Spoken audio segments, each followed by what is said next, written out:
Hello बच्चों, आप सभी का स्वागत है आपके अपने YouTube चैनल ऑनलाइन सेक्शन पर। जैसा आप सभी जानते हैं कि आपकी डीएलएड 4th सेमेस्टर की क्लासेस स्टार्ट हो चुकी है।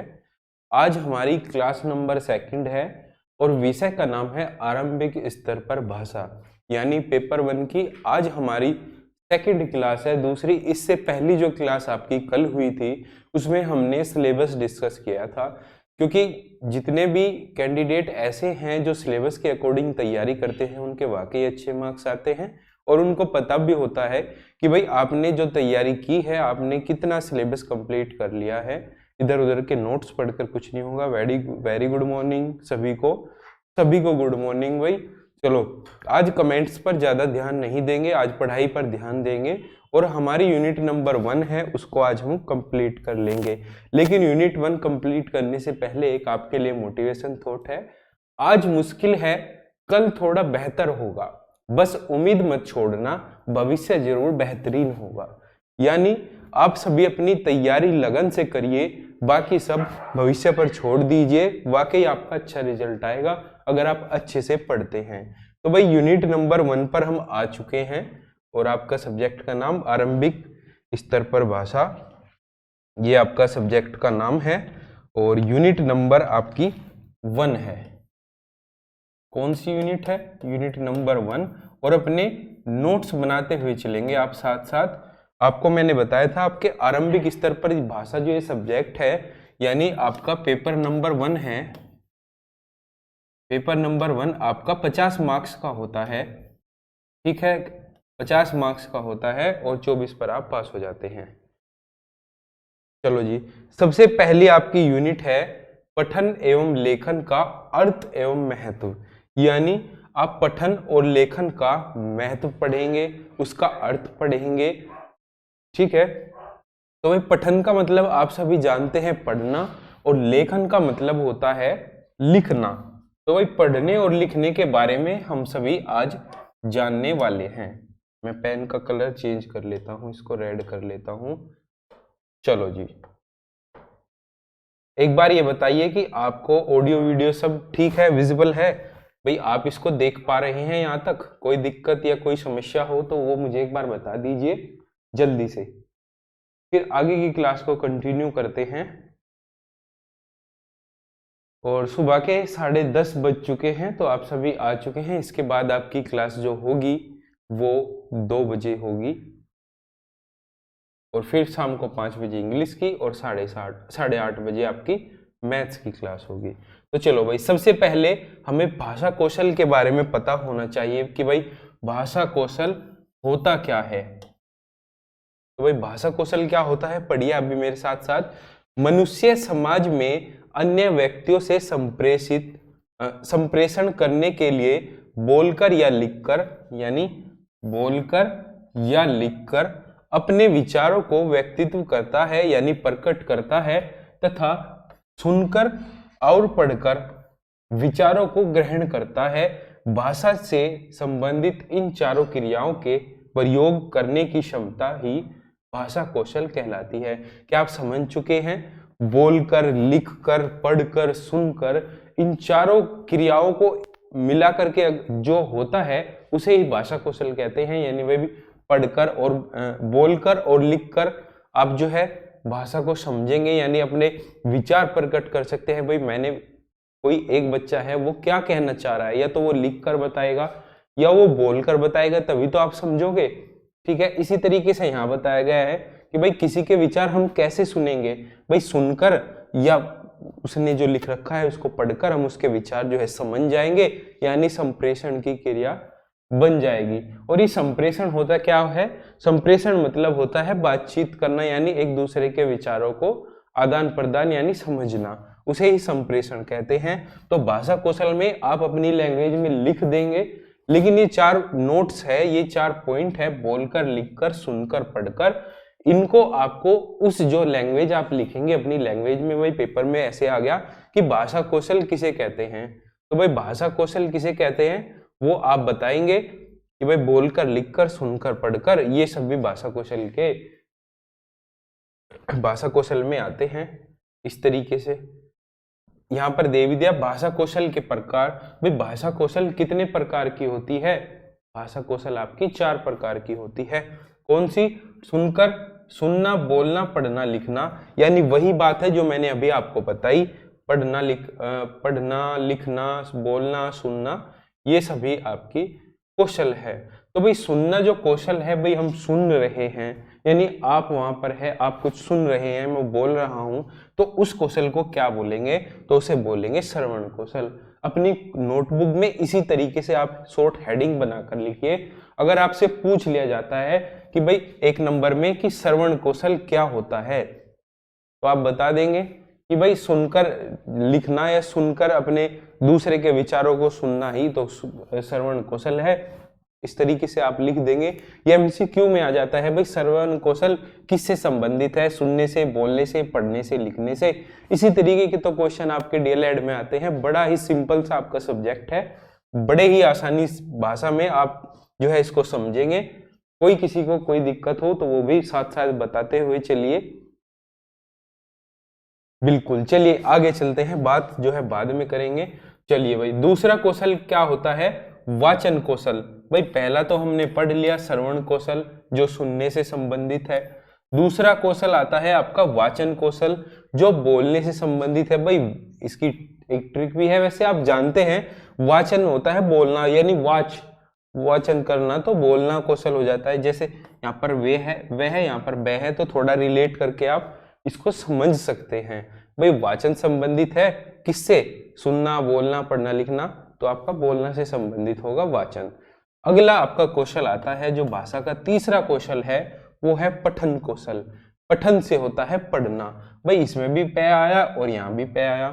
पठन और लेखन ये दोनों तो आपकी यूनिट का नाम ही है, आपने यहाँ देखे हैं। भाई पठन एवं लेखन का अर्थ ही समझना है इस यूनिट में। हमें पूरी यूनिट में आपको पठन और लेखन से संबंधित ही देखने को मिलेगा और उसी से संबंधित क्वेश्चन भी आएंगे। जैसे ही ये यूनिट कंप्लीट हो जाएगी, शायद कल संडे है, कल की आपकी छुट्टी रहेगी, मंडे में आपको जो है आज पठन हो जाएगा और कल लेखन करवा के, यानी मंडे में लेखन करा के, तो उसके सारे इस यूनिट के जितने भी एमसीक्यू शॉर्ट लॉन्ग जो भी क्वेश्चन होंगे वो भी आपके साथ डिस्कस कर लेंगे, कोई दिक्कत वाली बात नहीं है। और ये आपके 2017 के एग्जाम में पूछा गया क्वेश्चन है कि भाई कौशल कितने प्रकार के होते हैं। बीटीसी 2017 के पेपर में ये क्वेश्चन आपसे यहाँ से पूछे गए थे कि भाई भाषा के कौशल के प्रकार बताइए। तो ये 4 प्रकार होते हैं। भाई चौथा भी हम देख लेते हैं। लेखन कौशल जो है लिखने से संबंधित है, बड़ा ही आसान है, आप पहचान जाएंगे। भाई आपसे मैं एक एमसीक्यू टाइप में क्वेश्चन पूछना चाहता हूं, तो उसका आप उत्तर देंगे। भाई पठन कौशल किससे संबंधित है? बोलने से, सुनने से, पढ़ने से, लिखने से? जल्दी से बताइए। जल्दी से बता दीजिए सभी बच्चे कि भाई आपका जो पठन कौशल है वो किससे संबंधित है। इस तरीके के क्वेश्चन आपके एग्जाम में आपको देखने को मिलेंगे। चलिए बिल्कुल सही जवाब, और पढ़ने से संबंधित है, वेरी गुड। इसी तरीके से आप पढ़ते रहिए, आपके अच्छे मार्क्स आएंगे। चलिए भाई, अब पठन और लेखन हमारी यूनिट का नाम है, तो पठन के बारे में हम अब पढ़ना शुरू करते हैं, लेखन के बारे में थोड़ा बाद में पढ़ेंगे। तो भाई पठन का अर्थ एवं परिभाषा, ये आपका बीटीसी 2017 में पूछा गया क्वेश्चन है कि भाई बताइए पठन का अर्थ एवं परिभाषा क्या है। तो इसको बड़े ही ध्यान से समझेंगे। मैं आपको 2 डेफिनेशन भी बताऊंगा, 2 में से जितना भी जोन सी भी आपको आसान लगे आप वो जो है कर सकते हैं। तो चलिए भाई, सबसे पहले इंग्लिश के अगर कोई कैंडिडेट है तो वो भी समझ जाइए, लिखा हुआ है आपको विजिबल होगा अच्छे से कि भाई meaning and definition of reading. ठीक है, चलो जी, पढ़ने की डेफिनेशन क्या है? पठन का अर्थ क्या है? भाई पठन अर्थात लिखित सामग्री को पढ़ना और उसके अर्थ को ग्रहण करना। बिल्कुल सही बात। पठन क्या है? भाई कोई बुक है, जैसे मैं आपको दिखा देता हूं, ये भाई कोई बुक है, इसमें कुछ लिखा हुआ है और यही तो इसमें बताया गया है। पठन का मतलब है कि भाई आप इसमें इसको पढ़ेंगे, पढ़कर इसका अर्थ समझेंगे, उसे ही तो पठन कहते हैं। यही तो इसमें बताया गया है। पठन का अर्थात लिखित सामग्री को पढ़ना और उसके अर्थ को ग्रहण करना, भाई कुछ आप पढ़ेंगे, कोई बुक पढ़ेंगे, कोई सैंपल पेपर पढ़ेंगे, कोई प्रीवियस ईयर पढ़ेंगे, पढ़ने के बाद उसका अगर आप अर्थ ग्रहण कर सकते हैं, अर्थ ग्रहण कर रहे हैं, तो ये इसमें जो है इम्पोर्टेंट हो जाता है। ये आपको अपनी जो डेफिनेशन वहां लिखेंगे, अपनी लैंग्वेज में लिखेंगे, आई थिंक आपके ये तो याद ही हो जाएगा, कोई दिक्कत वाली बात नहीं है कि भाई पठन अर्थात हटा देना, भाई ये थोड़ा आपको कंफ्यूज करेगा, आप यहाँ लिख देना पठन की लिखित सामग्री को पढ़ना और उसके अर्थ को ग्रहण करना ही पठन कौशल है या पठन है। इस तरीके से आप लिख सकते हैं। पठन अंग्रेजी शब्द है, यानी पठन अंग्रेजी का शब्द है और रीडिंग हिंदी रूपांतरण है। नहीं, पठन अंग्रेजी शब्द और रीडिंग का हिंदी रूपांतरण होता है। भाई रीडिंग जो है अंग्रेजी में है और पठन उसका हिंदी में अनुवाद है। शाब्दिक अर्थ यानी पढ़ना, पठन मतलब पढ़ना। ये तो अभी कौशल में भी आपका गया था कि भाई पठन का क्या होता है, पढ़ना होता है। इस तरीके से यहाँ तक आपको कोई दिक्कत है तो मुझे बताइए, फिर अगली स्लाइड पर चलते हैं जल्दी से। बिल्कुल ज्यादा बड़ी क्लास नहीं करेंगे, आपकी लगभग ये आधे घंटे की क्लास होगी और इसमें हम बहुत अच्छे से जो है समझेंगे। जैसे मैंने आपको बताया था कि मैं आपको 2 डेफिनेशन बताऊंगा, 2 डेफिनेशन में से जोन सी आपको आसान लगेगी आप वहीं अपनी नोटबुक में नोट करेंगे और उसे बार बार याद करेंगे। राइट, चलो जी, क्या डेफिनेशन है भाई? श्री रमन बिहारी लाल के अनुसार, जो रमन बिहारी लाल है उसके अनुसार ये भाषा है, क्या है? शब्दों के उच्चारण मात्र को वाचन या पाठन नहीं कह सकते, क्योंकि उच्चारण के साथ उसके अर्थ या भाव को समझना भी आवश्यक होता है। तो भाई क्या बताया है इसमें, समझ पाए आप? भाई शब्दों के उच्चारण मात्र को वाचन या पाठन नहीं कह सकते। भाई आप इसको पढ़ के इसका जो है वाचन करके पठन नहीं कर सकते, क्योंकि उच्चारण के साथ उसके अर्थ या भाव को समझना भी आवश्यक है। वही बात है कि भाई इसको अगर आप पढ़ के इसका अर्थ निकाल सकते हैं तो उसे ही पाठन कहते हैं, या आप इसको पढ़ के इसका अर्थ नहीं निकाल सकते तो उसे पाठन नहीं कहेंगे। यही डेफिनेशन जो है थोड़ा सा अंतर है, यानी घुमा फिरा के दी है, लेकिन बात वही कही है। डॉक्टर उमा मंगल के अनुसार इन्होंने क्या कहा? वास्तव में लिखित सामग्री को पढ़ते हुए अर्थ प्रकट करने की प्रक्रिया को पाठन या वाचन कहते हैं। बिल्कुल सही बात है, ये तो मैंने आपको पिछली स्लाइड पर ही बता दी थी, आपका यूनिट स्टार्ट होने से पहले ही बता दी थी कि भाई पढ़ना वही है जिसका आप, पाठन वही है जिसका आप पढ़कर अर्थ निकाल सके। ठीक है, इसी तरीके से। लेकिन जो आपके एग्जाम में क्वेश्चन आएगा, भाई पूछ सकता है कि किसी भी एक किसी के भी अनुसार बता दीजिए डेफिनेशन, तो आपको ऐसी ही लिखनी पड़ेगी। यहाँ पर आप अपने शब्दों का प्रयोग नहीं कर सकते। तो आपको इन दोनों में से जोन सी भी अच्छी लगे आप स्क्रीनशॉट ले लीजिए, उसको अपनी नोटबुक में नोट कर लीजिए या साथ साथ ही कर लीजिए। भाई चलिए मैं बता देता हूँ एक बार और, रमन बिहारी लाल के अनुसार। भाई कमेंट में थोड़ा बाद में देखूंगा, अभी आप पढ़ाई पर ध्यान देंगे क्योंकि आपके एग्जाम जो है 10 दिसंबर के आसपास से स्टार्ट होने की उम्मीद है और आप आई थिंक अच्छे बच्चे हैं और अच्छे से तैयारी करने के मकसद से ही यहाँ पर आए हैं। चलो जी, रमन बिहारी के अनुसार एक बार फिर से बता देता हूँ, शब्दों के उच्चारण मात्र को वाचन या पाठन नहीं कह सकते, क्योंकि उच्चारण के साथ उसके अर्थ या भाव को समझना भी आवश्यक होता है। ठीक है, उमा मंगल के अनुसार वास्तव में लिखित सामग्री को पढ़ते हुए अर्थ प्रकट करने की प्रक्रिया को पाठन या वाचन कहते हैं। मेरे हिसाब से आप जो है इस वाली डेफिनेशन को याद करना, ये ही बड़ी आसान है और इसको आप सभी बच्चे कर पाएंगे। बताओ किसी को यहाँ तक कोई डाउट नहीं है ना? कोई बात नहीं, चलो आगे बढ़ते हैं। सिलेबस हमको कंप्लीट करना है और आपकी 12 यूनिट है, लगभग 15 वीडियो में हम इस सिलेबस को जो है खत्म कर देंगे। पठन प्रक्रिया के उद्देश्य, ये आपका बीटीसी 2018 यानी 2018 के एग्जाम में यहाँ से प्रश्न बना है और वेरी इंपॉर्टेंट भी है, क्योंकि आपकी यूनिट का ही नाम है पठन। पठन प्रक्रिया के उद्देश्य, भाई पठन को हम करते क्यों हैं, ये इसके बारे में बताया गया है। तो भाई पठन मुद्रा और पठन शैली, ठीक है, ये 2 हेडिंग हो गई। पढ़ते समय बच्चे की आंखों और पुस्तक के बीच की दूरी, उच्चारण स्थानों का प्रयोग तथा पढ़ने और खड़े होने की मुद्रा सही होनी चाहिए। तो भाई पठन की प्रक्रिया के उद्देश्य क्या है कि भाई बच्चा सही से बैठेगा, बैठ के सामने उसके ऐसे बुक होगी, भाई बुक का और उसकी आई का एंगल सही होगा, उस यहाँ पर दिया गया है ना, आंखों का और पुस्तक के बीच की दूरी सही होगी, उच्चारण स्थान का प्रयोग तथा बैठने और खड़े होने की मुद्रा सही होनी चाहिए। मतलब ऐसा भी नहीं कि भाई ऐसे खड़ा हूं, अच्छे से खड़ा होकर के अगर वो पढ़ाई करेगा, तो यही जो है एक उद्देश्य होता है। पठन शैली में क्या आता है, पढ़ते समय स्वरों का उच्चारण आरोह तथा अवरोह के अनुसार हो। यानी आप पढ़ रहे हैं कोई सेंटेंस, जैसे क्या पढ़ रहे हैं, राम स्कूल जाता है, राम स्कूल जाता है, ये हो गया आपका एक सेंटेंस, और ये एक अरेंज सेंटेंस है।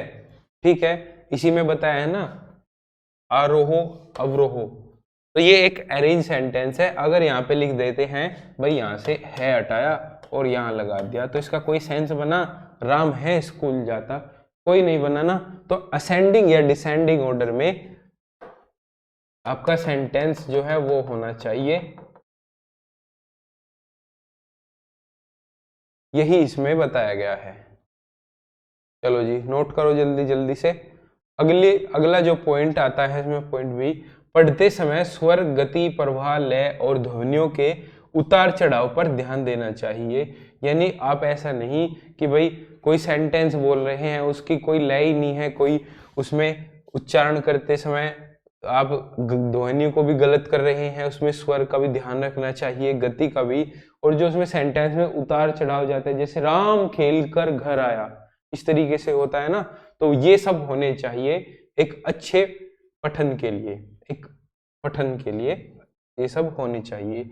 शुद्ध उच्चारण पर ध्यान देना चाहिए, बिल्कुल सही बात। अगर भाई शुद्ध उच्चारण ही नहीं होगा तो पढ़ने का फायदा ही क्या होगा, यहाँ तक किसी को कोई दिक्कत। ये थे पठन कौशल के उद्देश्य। अब आगे चलते हैं, और ये आपके 2018 के एग्जाम में भी आया हुआ है। यहाँ पर आ जाते हैं तीसरा पॉइंट, सस्वर पठन वाचन, यानी लिखी हुई विषय वस्तुओं को स्वर सहित पढ़ना ही सस्वर वाचन होता है। आपके 2017-18 के जो एग्जाम हुए थे बीटीसी के, उसमें ये क्वेश्चन आया था, सस्वर वाचन किसे कहते हैं, 1 नंबर में। तो आपको डेफिनेशन लिखनी थी, उसमें क्या लिखनी थी कि भाई लिखी हुई विषय वस्तुओं को स्वर सहित पढ़ना ही स्वर वाचन कहलाता है। कोई डाउट? बिल्कुल सही। और स्वर वाचन के भी 2 प्रकार होते हैं, ये आपके एमसीक्यू में पूछा गया था। कितने प्रकार होते हैं सस्वर वाचन के? 2। एक तो होता है आपका आदर्श वाचन, दूसरा होता है अनुकरण वाचन। तो आदर्श वाचन क्या होता है, जैसे मैं आपका टीचर हूं, मैं आपको कुछ वाचन बोल रहा हूं, यानी कुछ बोल रहा हूं, बता रहा हूं, देखो शिक्षक द्वारा किया जाने वाला वाचन, यानी जो मैं यहाँ खड़ा होकर के कुछ वाचन कर रहा हूं, वो तो होगा आदर्श वाचन। ठीक है, दूसरा आता है अनुकरण वाचन। ये क्या होगा कि भाई आप सामने खड़े होके, यानी छात्रों के द्वारा किया जाता है, भाई छात्र सामने खड़ा होके जो पूछ रहा है, बता रहा है, उसको बोलते हैं अनुकरण वाचन। Any doubt? बताइए जल्दी से, यहां तक किसी को कोई डाउट? भाई सस्वर वाचन आपको बता दिया क्या होता है, लिखी हुई विषय वस्तुओं को स्वर सहित पढ़ना ही सस्वर वाचन है। कि भाई कोई सेंटेंस, कोई बुक कुछ लिखी हुई है, उसको पढ़ना ही, स्वरों सहित पढ़ना ही सस्वर वाचन है। इसमें तो लिखा हुआ ही है स्वर, भाई सस्वर कैसे लिखा गया है, स्वर, यानी स्वर के साथ। तो स्वर के साथ क्या हो गया, लिखी हुई विषय वस्तु या लिखे हुए सेंटेंस या वाक्य को स्वर सहित पढ़ना ही सस्वर वाचन है। सिर्फ इतना ही तो आना था आपके, यही तो कीवर्ड है कि भाई स्वर सहित पढ़ना या स्वर के साथ पढ़ना। ठीक, चलो भाई 2 इसके प्रकार हो गए। 2017 में या 18 में आपके यहाँ से पूछा गया था एक नंबर का क्वेश्चन, सस्वर वाचन के कितने भेद है। और ये क्वेश्चन जो है ना आपका एमसीक्यू में आया था, चाहे तो आप अपना राजन सीरीज या कोई सा भी उसमें देख लीजिए कि भाई सहस्वर वाचन के कितने प्रकार है, इस तरीके का क्वेश्चन उसमें आया हुआ है। आदर्श वाचन मैंने बता दिया और अनुकरण वाचन, ये दो होते हैं, ये दोनों मैंने बता दिए। यहां तक किसी को कोई डाउट जल्दी से पूछिए। चलिए जी, कोई डाउट नहीं है, वेरी गुड। आगे बढ़ते हैं। भाई पठन का महत्व, ये भी आपका 2017 में आया था, और ये आप मान के चलिए भाई आप गाइड पढ़ते हैं, आप सैंपल पेपर पढ़ते हैं या इधर उधर से नोट्स पीडीएफ पढ़ते हैं, वहां से इतना समझ नहीं आएगा कि जितना आप यहाँ पर पढ़ेंगे और उसके साथ साथ इन्हीं क्लासेस की मतलब यही राइटिंग बिल्कुल सेम यही पीडीएफ पढ़ लेंगे तो आपका रिवीजन जो है 4 गुना हो जाएगा एक बार के में ही। चलो जी, 4 पॉइंट इसके यहाँ पर लिखे गए हैं और सब चीज का निचोड़ यहाँ पर है, कोई प्रीवियस ईयर पढ़ने की भी आपको जरूरत नहीं पड़ेगी। तो ये पठन का महत्व, क्योंकि हमारी पहली यूनिट है पठन और लेखन, तो पठन अभी चला हुआ है, लेखन जो है आपका अगली क्लास में होगा।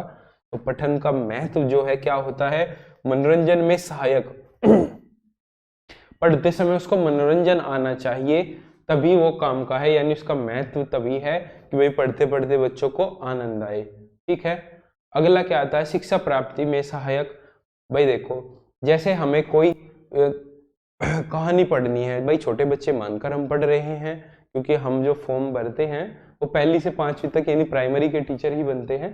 उसके बाद बच्चों की उनकी किताबों में होता है कि भाई चित्र दिखाकर, एनसीईआरटी की किताबों में चित्र दिखाकर उसमें जो है कहानी बताई जाती है। क्यों होता है ऐसा, क्योंकि बच्चों को ज्यादा समझ आता है, बच्चे खेल खेल में सीख जाते हैं।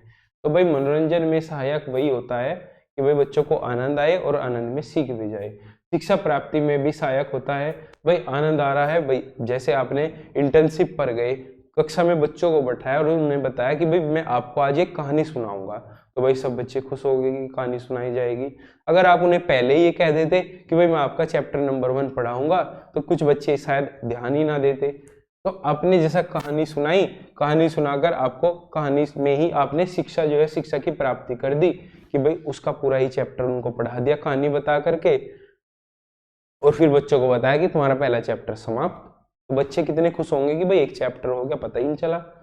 सामाजिक उपयोगिता भी इसमें बहुत जरूरी है पठन में, क्योंकि आप आसपास आपके आस पड़ोस रिश्तेदार परिवार जो होते हैं उसका भी पठन में जो है महत्व होता है।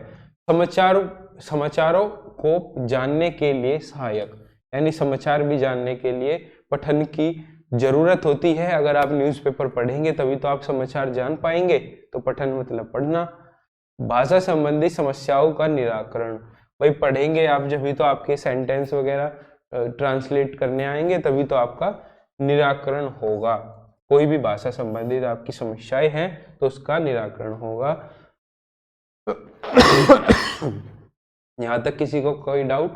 पठन का महत्व मैंने बता दिया, ये 4-5 पॉइंट मैंने आपको लिखवा दिए, 5 में से कोई भी 3-4 जो भी याद आएंगे वो सब आप जो है अपने एग्जाम में लिख आएंगे साफ साफ इसी तरीके से। ठीक है, चलिए जी आगे बढ़ते हैं अगली स्लाइड की ओर, और पठन के प्रकार यहाँ पर आ जाते हैं कि भाई पठन के कितने प्रकार होते हैं। ये भी आपका जो है एग्जाम में पूछा गया है और यहाँ पर लिखा हुआ भी है बीटीसी 2017-18। ये सारे इंपॉर्टेंट ही क्वेश्चन हैं और आपको जो मैं करा रहा हूँ। तो भाई पठन के प्रकार कितने प्रकार के होते हैं? पठन जो है आपके 2 प्रकार के होते हैं, सहस्वर वाचन और दूसरा मौन वाचन। ठीक है, सहस्वर वाचन मैंने अभी आपको बताया कि भाई स्वर के साथ पढ़ना यानी स्वर सहित पढ़ना सहस्वर वाचन होता है, वो मैंने यहाँ पर नहीं लिखा, उसको तो लिखने की जरूरत भी नहीं है क्योंकि पिछली स्लाइड पर मैंने बताया था और आपने नोट भी किया था। अब दूसरा कौन सा आता है? मौन वाचन। भाई एक तो आप बोलकर वाचन करेंगे, पठन करेंगे, और दूसरा मौन से पठन करेंगे। मौन मतलब चुप रहकर चित्र देखकर, है ना, यहाँ पर चित्र पठन भी इसको बोलते हैं, या मुद्रा भाव पठन या दृश्य पठन। देखकर आप सीखेंगे तो उसको भी तो पढ़ना ही बोलेंगे मौन रहकर। ये 2 आपके हो जाते हैं पठन के प्रकार। पढ़ते समय ध्यान रखने योग्य बातें, भाई आप अगर किसी बुक को, कोई कहानी की पुस्तक को, किसी को भी पढ़ते हैं तो आपके लिए जो है ध्यान रखने वाली बात कौन सी हो जाती है? देखिए पॉइंट नंबर 1, पठन करते समय शब्दों का उचित उच्चारण करना चाहिए तथा स्वर, गति, लय और प्रभाव को ध्यान रखना चाहिए, तभी आपके पठन का महत्व है। तो भाई ध्यान रखने योग्य बातें जो है आपको इसमें बताई गई है। अगर आप कुछ बुक्स, कहानी, पोएम वगैरह पढ़ रहे हैं तो उसमें गति, लय का जरूर ध्यान रखें। अगला पॉइंट आपका आता है, शब्दों को अलग अलग करके उचित बल एवं विराम के साथ पढ़ना चाहिए। ठीक है, समझ आ गया कि भाई अलग अलग करके पूर्ण विराम सब चीज का जो है आपको ध्यान उसमें रखना चाहिए। ये पॉइंट नंबर आपका 2 हो गया। शब्दों का उच्चारण स्पष्ट हो जिससे सुनने वाला आकर्षित हो। भाई अगर ये जो लिखा है इसका अर्थ मैं आपको स्पष्ट नहीं बताऊंगा तो आप कैसे आकर्षित होंगे? तभी तो आप वीडियो शेयर करेंगे। और देखिए लाइक की संख्या भी देखिए, काफी बच्चे कंजूसी कर रहे हैं। अरे लाइक तो कर दिया करिए और अपने फ्रेंड दोस्तों के साथ इस वीडियो को जरूर शेयर करिए। ठीक है भाई, पठन के कौशल के 2 बाधक तत्व बताइए। इस तरीके का आपका 2019 के एग्जाम में पूछा गया था 4th सेमेस्टर में कि भाई पठन कौशल के 2 बाधक तत्व बताइए। मैं आपको 5 लिखवा रहा हूं, कोई भी 2 याद आएंगे वो आप अपनी नोटबुक में छापाएंगे। तो पढ़ने की कला का अभाव, पठन रुचि का अभाव 2 हो गए, एक चिंतन का अभाव, तीसरा मन की एकाग्रता का अभाव, और आपका 5th आता है दृश्य दोष, दृष्टि दोष का होना। ठीक है, ये आपके 5 पठन कौशल के बाधक तत्व है। ये 5 हो गए और ये बाधक तत्व है। इनमें से कोई भी 2-3 आपके जितने भी याद आएंगे वो लिख सकते हैं। अगर पेपर में आपसे 2 पूछे गए हैं तो आप 2 लिखेंगे, 3 पूछे गए हैं तो 3 लिखेंगे। यहां तक किसी को कोई डाउट? कोई डाउट नहीं है। आगे आ जाता है पठन अक्षमता को दूर करने के उपाय। इसको हम आपकी कल की क्लास में करेंगे। यहां से कल होगा, यानी आपको मंडे में आना है सुबह 10:30 पर, राइट? 10:30 पर आप आएंगे तो आगे का हम अगली क्लास में कंटिन्यू करेंगे। यहां तक किसी को कोई डाउट हो, कोई समस्या हो तो आप बता दीजिए। आधे घंटे की आपकी एक क्लास हुई है, इसमें ये बताइए आपके अच्छे से समझ आया है या नहीं। अगर आया है तो लाइक भी करिए और चैनल को जरूर सब्सक्राइब कर लीजिए। जितना आप पढ़ते हैं साथ साथ उसकी अगर आप PDF भी लेना चाहते हैं तो वो भी आपको दे दी जाएगी। आप किस नंबर पर मैसेज करेंगे? तो WhatsApp पर आपको मैसेज करना है। नंबर है 85 34 94 09 90। सिर्फ इस पर WhatsApp ही चला हुआ है। इस WhatsApp पर आप मैसेज करेंगे तो आप जो है बोल देना सर 4th सेमेस्टर की PDF चाहिए, तो आपको एक बैच का नाम बताया जाएगा, सफलता बैच। सफलता बैच, और उसकी फीस है 299 रुपये। वो पेमेंट करने के बाद आपको उसमें ऐड कर दिया जाएगा और फिर आपको वहाँ पर सारी PDF ये पहले ही अवेलेबल मिल जाएगी, इस पूरे सब्जेक्ट की, पूरे सिलेबस की, सभी सब्जेक्ट्स की। ठीक है, यहाँ तक किसी को कोई डाउट नहीं है? ओके, फिर मिलते हैं अगली क्लास में और टेक केयर, बाय बाय। धन्यवाद, आप सभी का बहुत बहुत स्वागत है। Okay bye.